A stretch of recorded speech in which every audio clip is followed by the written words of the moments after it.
Hey everyone, Eric on Paper. I'm Eric, and thank you very much for letting me reach 1,000 subscribers. I want to thank everyone who's been peer pressuring their friends. I want to thank everyone who's taken every bribe I've given them just to subscribe. Let's see if we can get it to 2,000 by the end of the year. And that means I'm going to be on here more often, doing more art videos, of course, more Spider Man updates. And a little bit of housekeeping. Splix Games 7187 says that would mean the world if I gave a shout out to him and his mom, Elvia.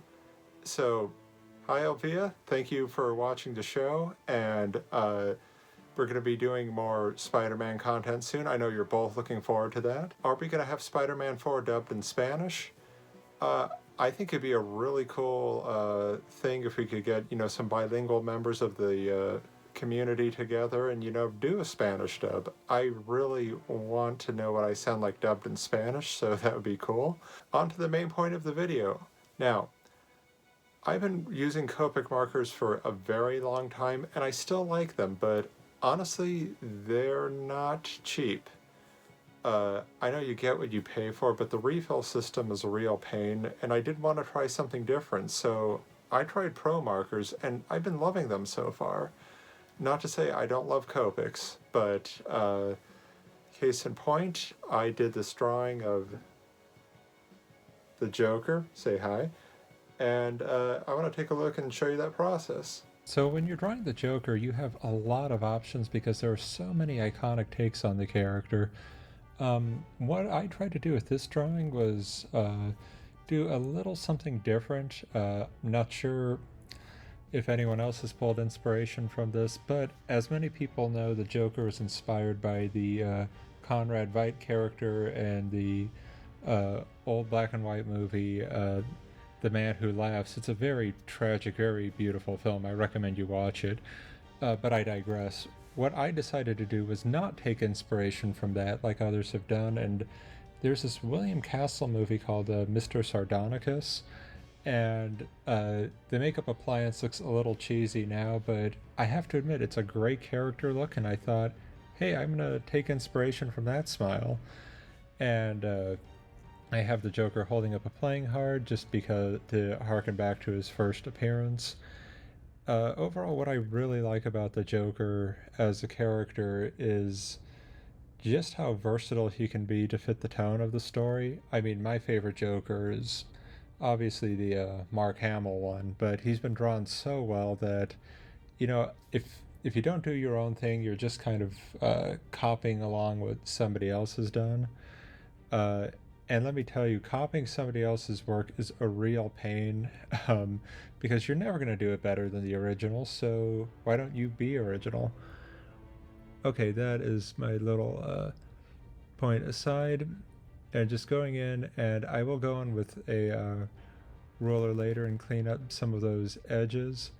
But I want to get as much detail into these pencils as possible, and I decided to actually put a background with this one, so just this abstract ha ha ha I thought would work.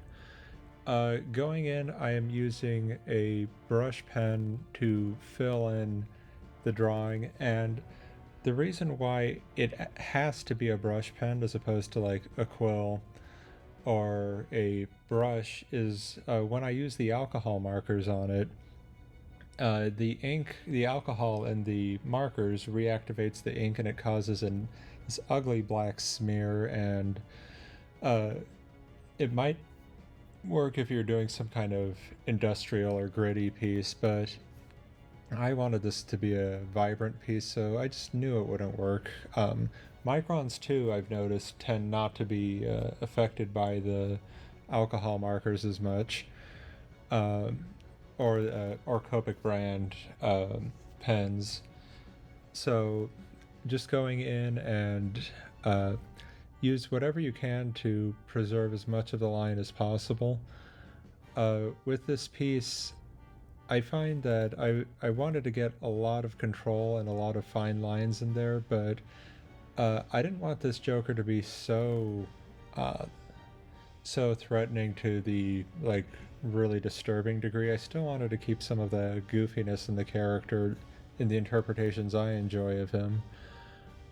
So that's why I'm going with a classic, more bold line for a lot of these pieces. And even when I am using a quill to do my inking, for anything flowing like his, I don't know, that's not a tie. I don't know what that thing is.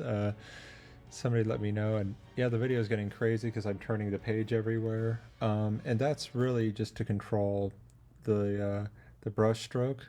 There, doesn't he look cute? Um, so but anything flowing, I like to ink with the brush pen just to get that life to it. Now here I am jumping in with the pro markers, and I think that the alcohol marker process is probably going to work the same for any marker, any alcohol marker. You just lay down your light base color, and then you start going in with darker and darker colors.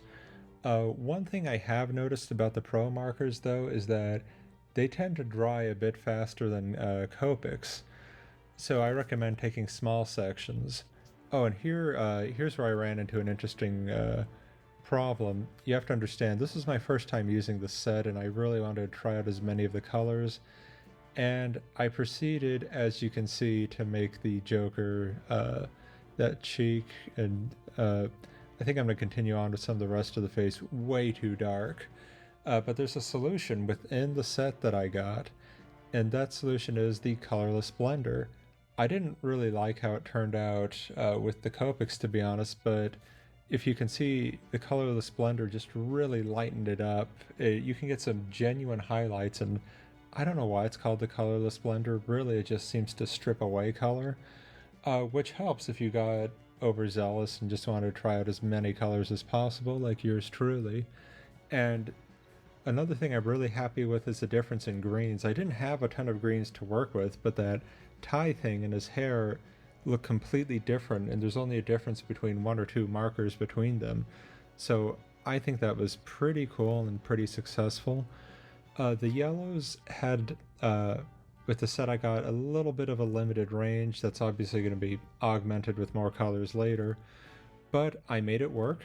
I just, doing the same process, went in with yellows, then added some oranges and browns for different tones within the piece. Unfortunately, early on, I didn't. My phone ran out of storage while I was recording this, so I wasn't able to get the ha ha ha background, but there's like this pink flamingo color that I used for the background and this orange color for the interior. The purples are an absolute joy to work with. Now, for some reason, in alcohol markers, I noticed that these ones are the ones that tend to run out the fastest. I'm not sure why, something in the pigmentation. I don't have any real tips to work around it, but just be aware of that when you're working on characters like this. But yeah, this is overall a really great experience, and I am extremely thrilled with how the piece turned out. And the chisel tip works marvelous for coverage, as you could see there.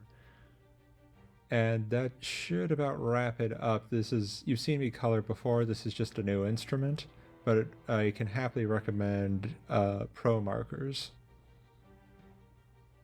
Yeah, I had a lot of fun working with these. I think the coverage is great. I think the colors are pretty vibrant. So I can definitely see continuing to use these in the future.